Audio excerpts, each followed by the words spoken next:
Hey guys, welcome back. അപ്പോൾ കുറച്ച് ദിവസങ്ങൾക്ക് ശേഷം വേറൊരു തട്ടിക്കൂട്ട് വീഡിയോ ആയിട്ട് ഞാൻ വന്നിരിക്കുകയാണ്. ഗായ്സ്, ഇത് ആദ്യം ചെയ്തപ്പോൾ ശരിക്കും പാളിപ്പോയി. രണ്ടാമത്തെ ചെയ്തപ്പോൾ ഇത് ഓക്കെ ആയി, ടേസ്റ്റി ആയിട്ട് വന്നു. അപ്പോൾ നിങ്ങൾക്കും കൂടി ഒന്ന് ഷെയർ ചെയ്ത് തരാമെന്ന് കരുതി. ഇത് വലിയ വെറൈറ്റി ഒന്നും അല്ല. ചിലപ്പോൾ ചില ആൾക്കാർക്ക് ഇത് കാണുമ്പോൾ തന്നെ മനസ്സിലാകും, ചില ആൾക്കാർക്ക് വേറെ രീതിയിൽ ഉണ്ടാക്കിയെടുക്കും. അപ്പോൾ ഞാൻ ഉണ്ടാക്കിയത് ഏത് രീതിയിലാണെന്ന് ഞാൻ നിങ്ങൾക്ക് കാണിച്ചു തരാം. അപ്പോൾ once again welcome back to my channel. Guys, നിങ്ങൾക്ക് ഈ ഡിഷിനെ എന്ത് വേണമെങ്കിലും വിളിക്കാം. ബട്ട് ഞാനിത് എൻ്റെ ഡിഷിനെ ഞാൻ വിളിക്കുന്നത് വെജി പോക്കറ്റ് എന്നാണ്. നമ്മുടെ ഡിഷിനെ എന്ത് വിളിക്കണം നമ്മളാണല്ലോ തീരുമാനിക്കേണ്ടത്. അതുകൊണ്ട് ഇത് എൻ്റെ ഒരു ചെറിയ വെജി പോക്കറ്റാണ് ഗൈസ്. അപ്പം നമ്മുടെ ഉർവശി ചേച്ചിയൊക്കെ പറയുന്ന പോലെ കുനുകുനാ ആക്കിയിട്ട് നമ്മുടെ സവാളയൊക്കെ നല്ല രീതിയിൽ അരിഞ്ഞെടുക്കുക. ഗൈസ്, എനിക്ക് ഏറ്റവും ഇഷ്ടമില്ലാത്തൊരു ജോലിയാട്ടോ ഈ സവാള അരിയുന്നത്. കണ്ണ് നീറും. ആ ഒരു നിമിഷം കൊണ്ട് നമ്മുടെ കണ്ണിൽ നിന്നൊക്കെ വെള്ളം നിറഞ്ഞ്. ആർക്കെങ്കിലും സവാള അരിയാൻ ഇഷ്ടമില്ലാത്തവരുണ്ടെങ്കിൽ ഒന്ന് കമൻറ്റ് ചെയ്യണേ, എനിക്കിവിടെ നിറഞ്ഞിരിക്കാനാ.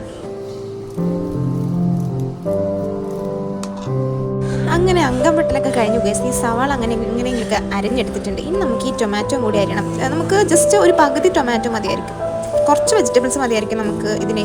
അതായത് വെജിറ്റബിൾസ് എല്ലാം ഉണ്ടെങ്കിൽ കുറച്ചും കൂടി നല്ലതായിരിക്കും. എന്ന് കരുതി അത് ബൾക്കായിട്ട് വേണ്ട, കുറച്ചായിട്ട്. അതായത് ഇപ്പോൾ ഞാൻ എടുത്തില്ലേ, ടൊമാറ്റോ പകുതി, സവാള പകുതി, അങ്ങനെ. പിന്നെ എൻ്റെ കയ്യിൽ അവൈലബിൾ ആയിട്ടുള്ളത് ക്യാബേജ് ആയിരുന്നു. അപ്പം ഞാൻ വിചാരിച്ചു ക്യാബേജും കൂടി ഇട്ട് ടേസ്റ്റ് ആയിരിക്കും. അപ്പം ഞാൻ ക്യാബേജും കൂടി ഇങ്ങനെ കുറച്ചായിട്ട് അരിഞ്ഞെടുക്കുകയാണ്. പിന്നെ വെജിറ്റബിളൊക്കെ അല്ലേ, നമുക്ക് കൂടിക്കഴിഞ്ഞാൽ ഒരു പ്രശ്നം ഉണ്ടാവില്ല, ഹെൽത്തിയാണ്. വെജിറ്റബിൾ കൂടുതൽ കഴിക്കണം എന്ന് തന്നെയല്ലേ പറയുന്നത്. അതുകൊണ്ട് ഞാൻ കൂടുതൽ അങ്ങോട്ട് ആഡ് ചെയ്തു. കൂടിപ്പോയാലും കുറഞ്ഞു പോയാലും നമുക്ക് പ്രശ്നം വരുന്നില്ല. ഗൈസ്, എനിക്ക് വെജിറ്റബിൾ കട്ടിംഗ് ഒക്കെ വലിയൊരു ടാസ്ക്കാണ്. ഇത് മിക്കപ്പോഴും ഹസ്ബൻഡ് തന്നെയാണ് ചെയ്യുന്നത്. കാരണം ഇതൊന്നും ഞാൻ അങ്ങനെ ചെയ്ത് ശീലമില്ലാത്തതുകൊണ്ട് ഇത് കുറച്ച് ടാസ്ക്കായിട്ടാണ് ഞാൻ എടുക്കുന്നത്. സോ അതുകൊണ്ടാണ് വീഡിയോ കുറച്ച് ലാഗ് ആകുന്നത്. So forgive me. അങ്ങനെ നമ്മുടെ വെജിറ്റബിൾ കുട്ടന്മാരൊക്കെ റെഡിയാക്കി സ്റ്റഡിയാക്കി അവിടെ വെച്ചിട്ടുണ്ട്. ഇനി നമുക്ക് കുക്കിങ്ങിലേക്ക് കിടക്കാം. കം ഓൺ ഗായ്സ്, ഇത് പ്രത്യേകിച്ച് സ്റ്റെപ്പ് ബൈ സ്റ്റെപ്പായിട്ട് പറയണമെന്ന് എനിക്ക് തോന്നുന്നില്ല. കാരണം ആസ് യൂഷ്വൽ നമ്മൾ ചെയ്യുന്ന കാര്യങ്ങൾ തന്നെയാണ് ഞാനിവിടെ ചെയ്യാൻ പോകുന്നത്.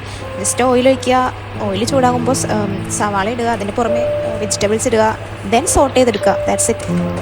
ഒരു ലേശം ഓയിൽ കൂടിപ്പോയോ എന്നൊരു സംശയം ഇല്ലാതില്ല. വെജിറ്റബിൾ അല്ലേ, നമുക്ക് എല്ലാമായിട്ട് സോട്ട് ചെയ്ത് നമുക്ക് അഡ്ജസ്റ്റ് ചെയ്തെടുക്കാം. അതിനല്ലേ നമ്മളെ വെജിറ്റബിൾ കുട്ടന്മാരിങ്ങനെ അരിഞ്ഞ് വെച്ചിരിക്കുന്ന എല്ലാ കുട്ടന്മാരും എടുത്ത് അങ്ങോട്ട് ആ പാനിലേക്ക് ഇടുക. നമുക്ക് അവരെല്ലാം സോട്ട് ചെയ്തെടുക്കണ്ടേ. അതിന് വേണ്ടിയിട്ട് നമ്മുടെ സവാള ഒന്ന് സോട്ടായി വരുമ്പോൾ തന്നെ ബാക്കിയുള്ളവന്മാരെയും കൂടി അതിനകത്തേക്ക് ഇടുക.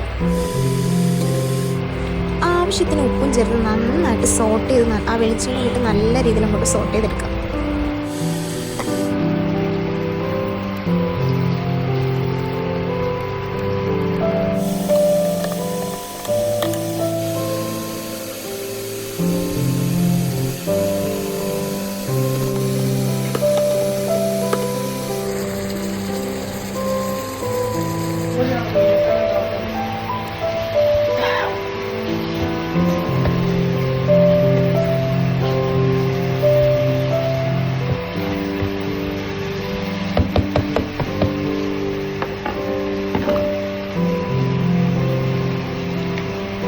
ഗായ്സ്, നമ്മുടെ വെജിറ്റബിൾസ് ഒക്കെ ഒന്ന് സോട്ടായി വന്ന സ്ഥിതിക്ക് നമുക്ക് നമ്മുടെ മസാലക്കുട്ടന്മാരെയും കൂടി ഒന്ന് ആഡ് ചെയ്ത് കൊടുത്താലോ ഒരു ടേസ്റ്റിന്. അപ്പം നമ്മുടെ മസാലക്കുട്ടന്മാരായ മഞ്ഞൾപ്പൊടിയും മുളക് പൊടിയും അതുപോലെ തന്നെ ഏതെങ്കിലും മസാലപ്പൊടിയും അങ്ങനെ എന്തൊക്കെ പൊടിയുണ്ടോ അതൊക്കെ നിങ്ങൾക്ക് ആഡ് ചെയ്യാം ഗൈസ്. നിങ്ങളുടെ ടേസ്റ്റിൻ്റെ ഫ്ലേവറിനനുസരിച്ച് നിങ്ങൾക്ക് എന്ത് പൊടിയുണ്ടോ ആ പൊടികളെല്ലാം ആഡ് ചെയ്യാം. എല്ലാം ആഡ് ചെയ്യാമെന്ന് ഞാൻ പറഞ്ഞതനുസരിച്ച് നിങ്ങളത് ഭയങ്കരമായിട്ട് ആഡ് ചെയ്യണമെന്നല്ലാണ്ടോ, അതിനും ഒരു ലിമിറ്റേഷൻ ഉണ്ടല്ലോ. നിങ്ങൾക്കൊരു ഓരോ പൊടികളും അതിൻ്റേതായ അളവനുസരിച്ച് നിങ്ങളതിൽ ആഡ് ചെയ്ത് കൊടുക്കുക. എരിവ് കൂടുതൽ വേണമെങ്കിൽ എരിവ് കൂടുതൽ ആഡ് ചെയ്ത് കൊടുക്കുക. As you wish.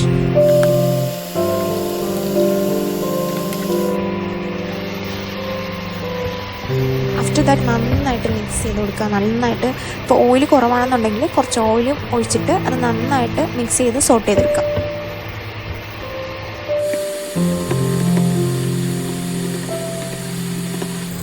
ഗൈസ്, എൻ്റെ മസാല ഇവിടെ സോട്ടായിട്ട് വന്നിട്ടുണ്ട്. അപ്പം നമുക്ക് അടുത്ത പരിപാടിയിലേക്ക് നോക്കാം. കമാ.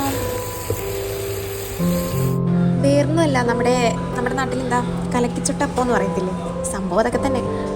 പക്ഷെ ഞാനത് എൻ്റെ രീതിയിൽ എൻ്റെ റെസിപ്പി ആയിട്ട് ചെയ്യുന്നു. അതുകൊണ്ടല്ലേ ഞാൻ നിങ്ങളോട് ഷെയർ ചെയ്യാൻ വന്നത്. ശരിക്കും പറഞ്ഞാൽ നമ്മൾ മറ്റുള്ളവർ എന്ത് വിചാരിക്കുന്നു എന്ന് ഓർത്ത് ചെയ്യുന്നതല്ലല്ലോ. കാരണം നമ്മുടെ മനസ്സിലെന്താ തോന്നുന്നത്, നമുക്ക് എന്താ ഐഡിയ വരുന്നത്, അത് മറ്റുള്ളവരായിട്ട് ഷെയർ ചെയ്യുക, അതല്ലേ ഏറ്റവും ബെറ്റർ ആയിട്ടുള്ളൊരു കാര്യം. അങ്ങനെ വിശ്വസിക്കുന്ന ഒരാളാണ് ഞാൻ. ആ മസാല ഉണ്ടാക്കാൻ വേണ്ടി ഉപയോഗിച്ച സെയിം തവ, അതായത് ഞാൻ കഴുകിയത് പോലുമില്ല, ആ സെയിം തവയിലാണ് ഞാൻ ഈ ഗോതമ്പപ്പം ഉണ്ടാക്കുന്നത്.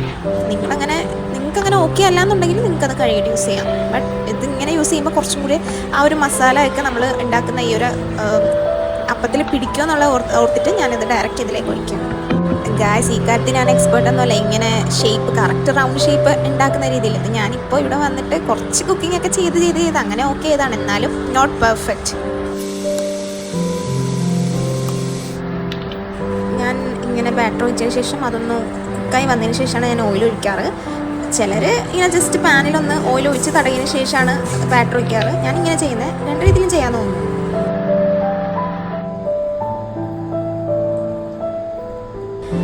ഗൈസ്, ഇതാണ് നമ്മൾ ഉണ്ടാക്കി വെച്ച മസാല. ഞാൻ ഇതൊന്നും ആ വീഡിയോ എനിക്ക് എടുക്കാൻ പറ്റിയില്ല, സോ സോറി. കാരണം എനിക്ക് ഇത് രണ്ടും കൂടി മാനേജ് ചെയ്യാൻ പറ്റിയിരുന്നില്ല. ഞാൻ അപ്പം വെന്തിട്ടുണ്ടല്ലോ, ഞാൻ അത് മറിച്ചിട്ടിട്ട് ദെൻ അതും കൂടി ഒന്ന് ആ വശവും കൂടി ഒന്ന് കുക്കായി കഴിഞ്ഞപ്പോഴാണ് ഞാൻ മസാല ജസ്റ്റ് ഒന്ന് നടുക്ക് വെച്ച് കൊടുത്തിട്ട് അത് ജസ്റ്റ് ഒന്ന് മടക്കി. അത് ആദ്യമേ എനിക്ക് മടക്കിയപ്പം ഇതുപോലെ വിട്ട് കീറിയ രീതിയിൽ വന്നു. പിന്നീട് ഞാൻ രണ്ടാമത് ഉണ്ടാക്കിയപ്പോൾ അത് പെർഫെക്റ്റ് ആയിട്ട് വന്നു. അപ്പോൾ ഞാൻ രണ്ടാമത് ഞാൻ ട്രൈ ചെയ്തു. ഒട്ടും ഞാൻ വിട്ടുകൊടുത്തില്ല ഗൈസ്. അങ്ങനെ എനിക്ക് പെർഫെക്റ്റ് ആയിട്ട് ഇത് കിട്ടി. എന്തൊരു കാര്യം ആദ്യം ചെയ്താലും നമുക്ക് തോൽവിയായിരിക്കും. ബട്ട് നമ്മളത് വിട്ട് കൊടുക്കാണ്ട് പിന്നെയും അത് പരിശ്രമിക്കുക എന്നതാണ് മനസ്സിലാക്കേണ്ടത്. അപ്പോൾ ഈ വീഡിയോ ഇഷ്ടപ്പെടുവാണെങ്കിൽ ലൈക്ക് ചെയ്യുക, സബ്സ്ക്രൈബ് ചെയ്യുക, സപ്പോർട്ട് ചെയ്യുക. താങ്ക്